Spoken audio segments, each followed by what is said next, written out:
Postman Pat, the movie. Now there's a concept worth ridiculing.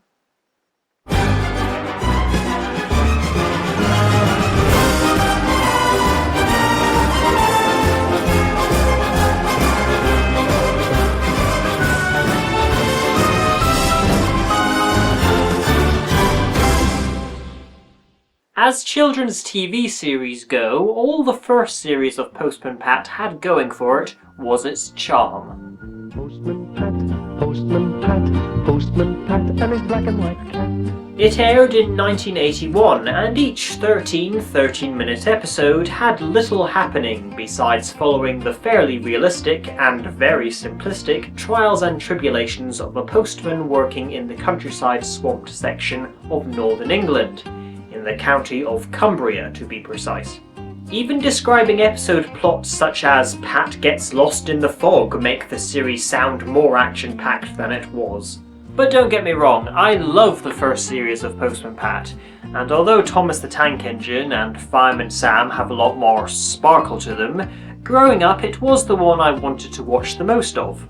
Part of its uniqueness was the atmosphere of a laid-back attitude it created, in vast comparison to preschool kid shows since then, adults behaving like specials, and horrifying CGI freaks.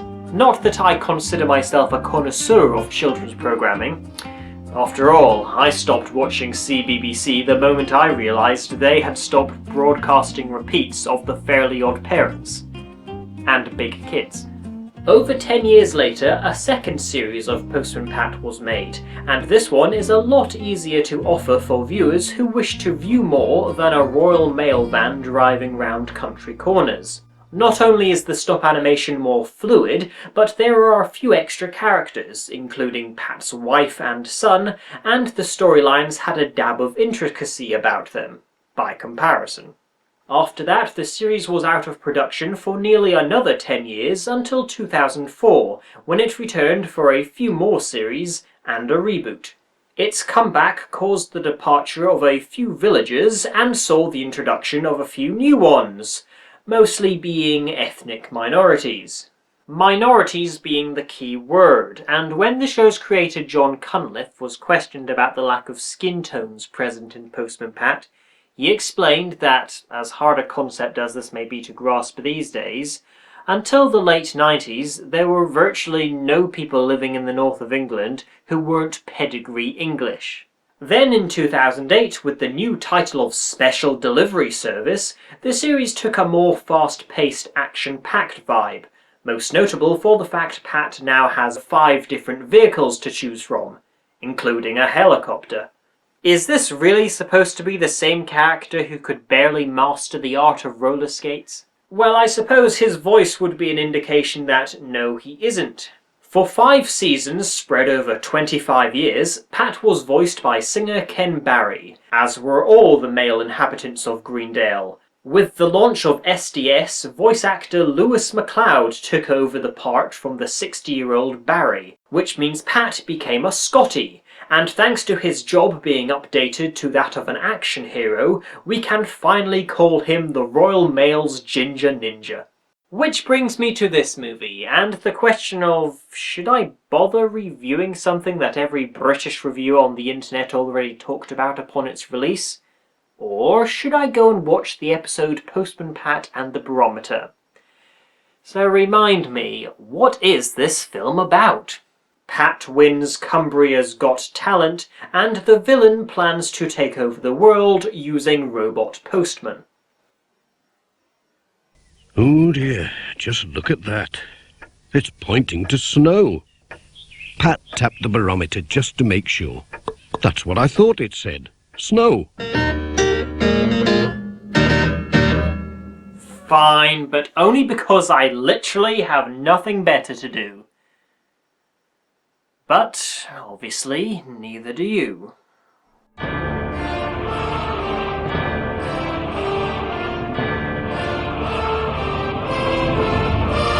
We begin by flying through Greendale's fields, passing a few familiar faces, until we reach the door of the one and only... Hang on. Someone's stealing Ted Glenn's van! Quick! Call the Welsh fireman! Get to work, man! Fuck off! This year, I'm finally taking you on a proper honeymoon, I promise. A honeymoon.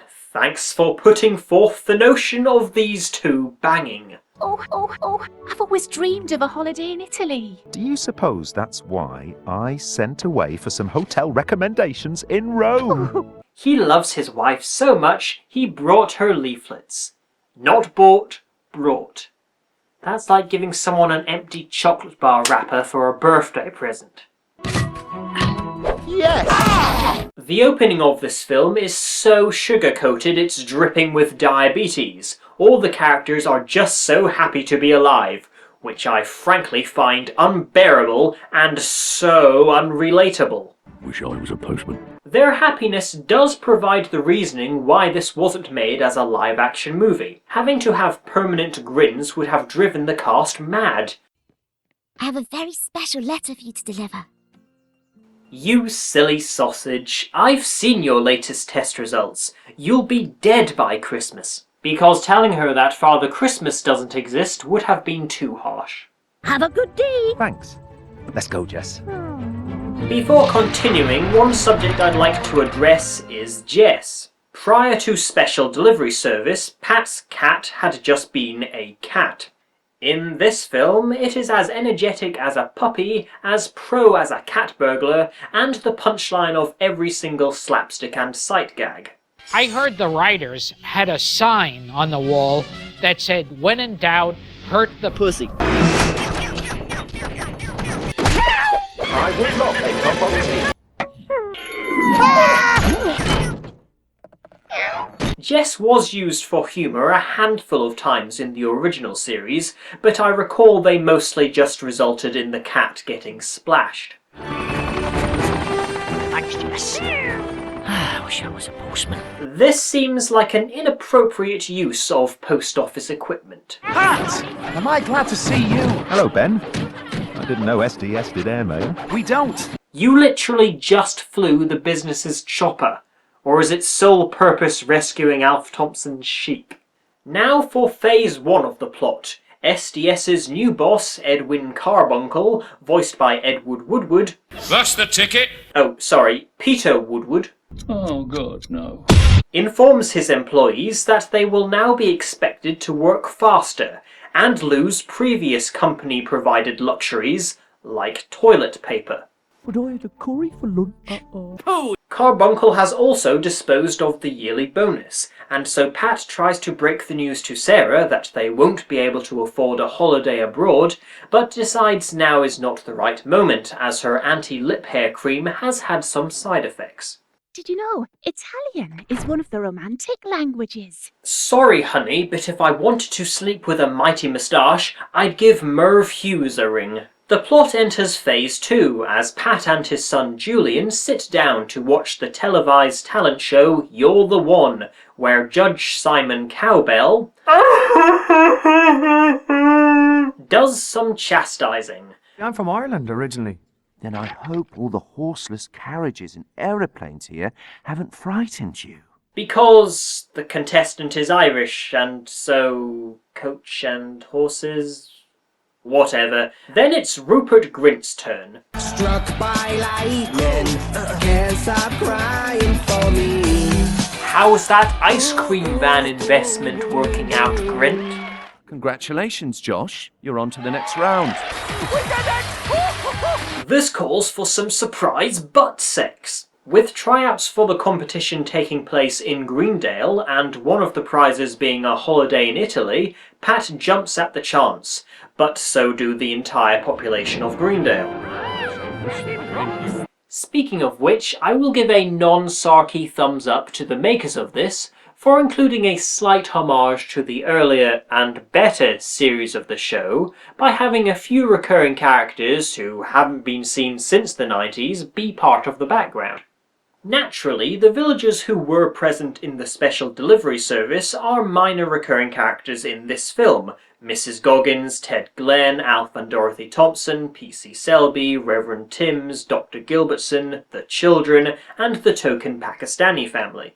The resurrected characters are Miss Hubbard, even though it barely resembles her, Major Forbes, and George Lancaster. Now, as nice as it was to include these three, sadly there are another three characters who remain buried in the depths of the 90s. Deaf old lady Granny Dryden, farmhand Peter Fogg, and mobile shop proprietor Sam Waldron. It would be amusing to consider that the reason for having the latter remain absent was due to his highly unfashionable toothbrush moustache. I say, if Charlie Chaplin and Oliver Hardy had one, that's 2 versus 1 evil dick. Anyway, the suit of armour Ted Glenn got stuck in that one episode also makes a cameo. 10 out of... The villagers show off their skills that you'd have to have an IQ resembling that of an average citizen of the USA to think would be declared a talent. Simon Cowbell makes trademark wry comments, and eventually it's Pat's turn to take the mic. Let me guess. A postman? Well, how did you know that? Wild guess. He has a point. Why would he come to an outside of work event in his postman's uniform? Here's the little story of a very special cat. The point I'm trying to make here is that Pat sang at least half a dozen times in the original series, presumably why Ken Barry was cast in the first place, but he certainly didn't sound remotely like that. In your smile, the simple things sing to me.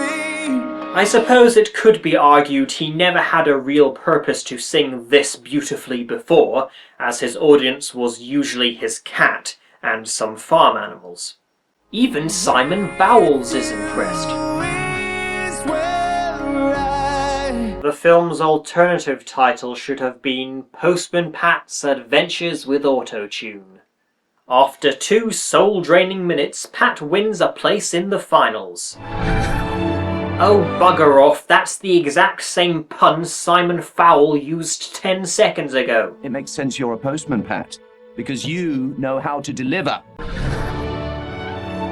He deserves a real pat on the back. That's kind of them. Stop repeating the same bad jokes. That's good coming from you. Bastard! Mr. Carbuncle and his boss, the head of the Special Delivery Service, voiced by Jim Broadbent, want to capitalise on Pat's current fame by making him the symbol of their company, and it's a bloody good job he agrees to it, otherwise they'd have wasted several £1,000s producing all this merchandise. We've even got a teleprogram in development with puppets. Who'd watch something like that? Meta jokes equals not funny! In an earlier scene, Carbuncle had pitched to the manager of SDS that replacing their staff with robots will save their company money and amp up efficiency. But, as with all characters who attempt to do this in films, he has dubiously sinister motives. And in the scene we are currently in, Carbuncle has had a robot postman built that resembles Pat. You mustn't breathe a word of this to anyone. The consequences would be unfortunate.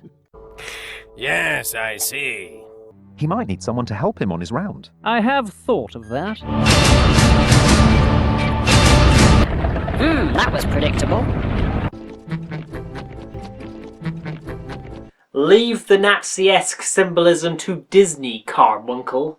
So, leaving the post to the robot's chaotic capabilities, Pat and his bosses leave for London. Is that being driven by another robot? Anyone? Little help? Sorry, friend, but you weren't in the original series. Therefore, your life is expendable. He's an entertainment machine, aren't you, Joshy lad? Your cat's amazing. He's already beaten Will's high score. Which raises the point, why didn't Pat submit Jess for the talent contest? Or, like wearing his work uniform off-duty, does he not find a cat who does anything on command besides talk peculiar? Would you like this cup of tumortastic hemorrhoids? No, thanks. David Tennant is Rupert Grint's manager and does not share his gold mine's relaxed let the best man win attitude. Nobody ever got anywhere in show business by relying on talent. He vows to get rid of Pat and goes full Wile E. Coyote by setting up various traps, but as he has mistaken him for the robot postman, the assassination attempts go about as well as Gordon Brown's career as Britain's Prime Minister.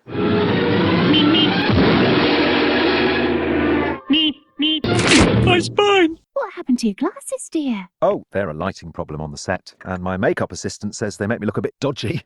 Well, either that or your constantly erect nose. Or your ginger hair.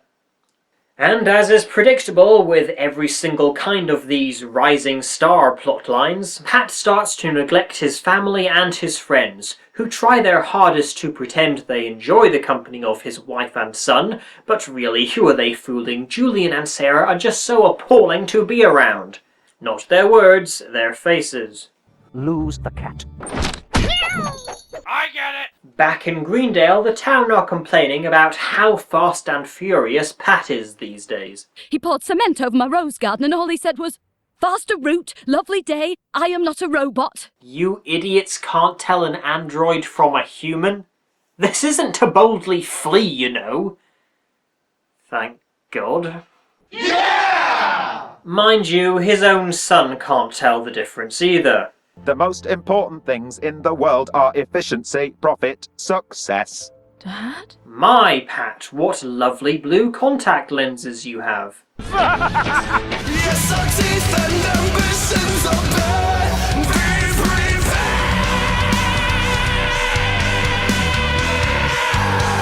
Scene of the protagonist telling family today is his big day and the family half-heartedly wishing him well whilst fighting back tears of how they just want life back to the way it was. At least Pat doesn't get stroppy with their lack of enthusiasm for his fame, showing he still cares very deeply about them, unlike quite a few other movies that feature scenes like this. Even Jess gives him the cold but furry shoulder. Jess.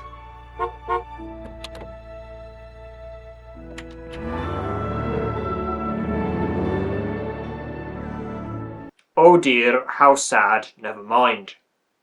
But seriously, you know what is sad? The guy who created Burra Pat is dead. And that guy was a fucking legend. For the love of Jesus, I met stupid people in my time, but you take the biscuit. Fuck off. That's a clip from Postman Patrick. Get your adolescently pleasing sweary dubs correct, Mr. Editor. I.e. me. Not funny! Hello. What? Who would have thought a man strong enough to hold a boulder above his head with one hand would be strong enough to break out of a wooden box? I don't want to go. Using your everyday giant magnet, Dr. Scotland scrambles Pat's circuits and bobs his uncles. He's a robot. Pat's been replaced by robots? Well, duh. Recall protocols initiated. Return to Carbuncle. Action Cat, the greatest feline of them all! All of England is tuning in tonight to watch the You're the One finals. But not the Scottish, because their standards are above shite like this. By now, Pat feels it's time to pack in all this fame malarkey, prompting Carbuncle to reveal his already established plan. SDS will become the biggest, most profitable company in the world. We've got to have money. Pat's wife, son and ex-co-worker inform the villagers that the Pat who has been causing confusion and delay the past few weeks has in fact been a robot. That does explain his cat leaking oil. He's my best friend. Well, in the same way Barney Gumble is Homer Simpson's best friend. And so they speed away with the aim of cheering Pat on at the studio. It takes at least 5 hours to drive from the north of England to London. And then it'll take another 5 hours for you all to find a place to park. Miss Rebecca Hubbard is a strong-willed lady. never thinks of using any words like maybe. Thanks to Carbuncle making villain mistake number 37, locking the protagonist inside a room with a window, Pat is freed by Jess, who also brought him his uniform and glasses. I'm guessing he fought them off the robot he was chasing. This way! This needs more appropriate scoring.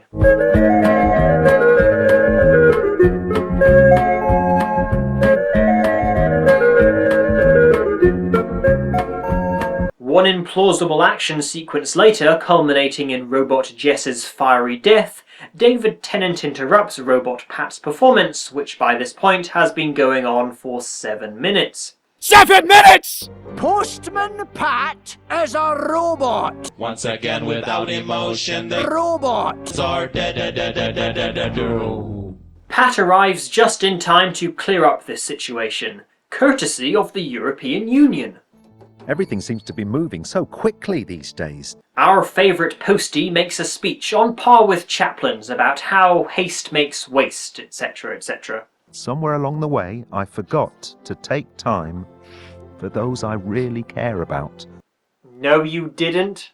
At no point did Pat allow feelings of grandeur go to his head, as evident by his constant response to things being, I guess that's okay, if you think it'll be for the best. What matters is money and control and Money.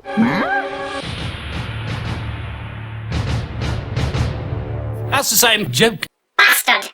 Then Carbuncle goes into overdrive, and just before Pat, Broadbent and Cowbell get torn apart by robots, Jess and the Doctor save the day. Scalp hematoma and concussion. With help from Weasley and the Petrificus Totalis spell. But then he gives the robot army controlling device immediately back to the villain. Makes about as much sense as Ron not jumping off that fucking horse. You are fired. You can't do this to me! Since when did trying to overthrow your boss and attempting to take over the world for the meagre goal of becoming rich become a crime? This is 2013, damn it! Everyone's doing it!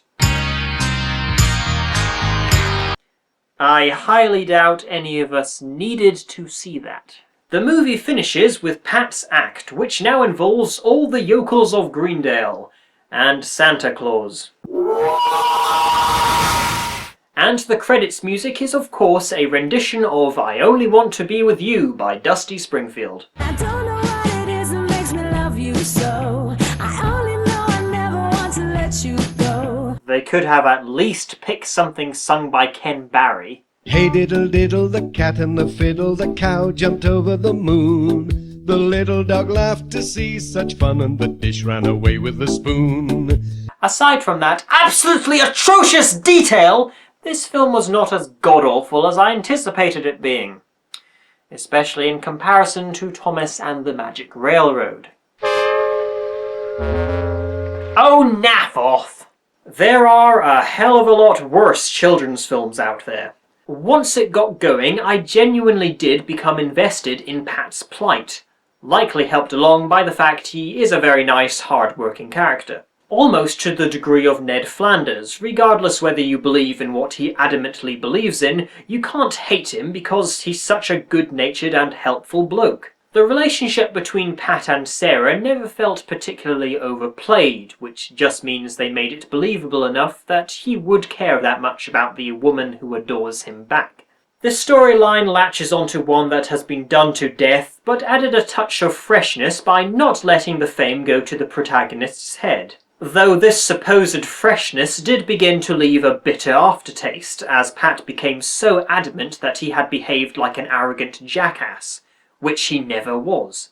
Overall, this film was good. Not worthy of IMDb's top 250, but certainly not in the bottom 100, meaning that it has the honour of being one of the millions of movies in between those two categories. This is Jeffrey Kitsch saying, I wish I was a postman. Except on days when it's raining. Or snowing. Or sleeting. Or hailing. And also on days if it's really hot. or really windy, or really foggy.